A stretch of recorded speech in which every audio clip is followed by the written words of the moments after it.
بسم اللہ الرحمن الرحیم۔ اقوام متحدہ کے ادارے UNDP نے انکشاف کیا ہے کہ یورپی یونین کے رکن ممالک شہریت کے حصول کی درخواستیں مسترد ہونے کے بعد افغان پناہ گزینوں کو واپس افغانستان بھیجنے کی کوشش کر رہے ہیں۔ اقوام متحدہ کے ترقیاتی پروگرام کی رپورٹ کے مطابق بیرون ملک مقیم تقریباً 45 لاکھ افغان اپنے وطن واپس جا رہے ہیں، مگر افغانستان کو جن مسائل کا سامنا ہے ان میں گہری غربت، سخت موسمی حالات، حالیہ زلزلوں سے ہونے والے نقصانات اور طالبان کی طرف سے بنیادی انسانی حقوق پر سخت پابندیاں، خاص طور پر خواتین اور لڑکیوں کو متاثر کرنا شامل ہے۔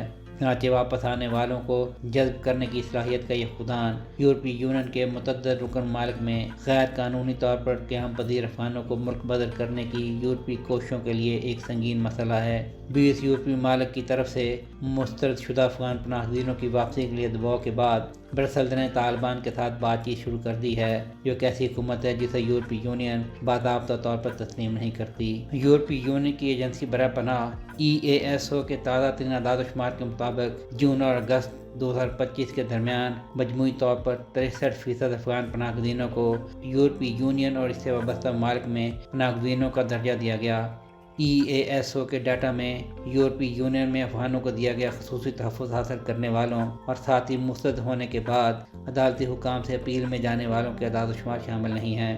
UNDP کے مطابق تقریباً 4.5 کروڑ کی آبادی کے ساتھ افغانستان دنیا کے غریب ترین ممالک میں شامل ہے اور غربت کے کثیر جہتی انڈیکس کی تازہ ترین اعداد و شمار کے مطابق اس کی 2/3 سے زیادہ آبادی غربت کی لکیر سے نیچے زندگی گزار رہی ہے، جس میں 76% آبادی ہر قسم کی سہولتوں سے محروم ہے۔ رپورٹ کے مطابق 2021 میں موجودہ افغان طالبان کے اقتدار میں آنے کے بعد سے افغان خواتین اور لڑکیاں اپنے حقوق سے محروم ہیں۔ انہیں بنیادی تعلیم کے علاوہ تمام کاموں سے روک دیا گیا ہے۔ ان کی نقل و حرکت اور عوامی زندگی میں شرکت پر سخت پابندی ہے۔ اس وقت وطن واپس آنے والے افغان شہری بنیادی طور پر ایران اور پاکستان سے واپس آ رہے ہیں، چاہے وہ طاقت کے ذریعے ہو یا اپنی مرضی سے۔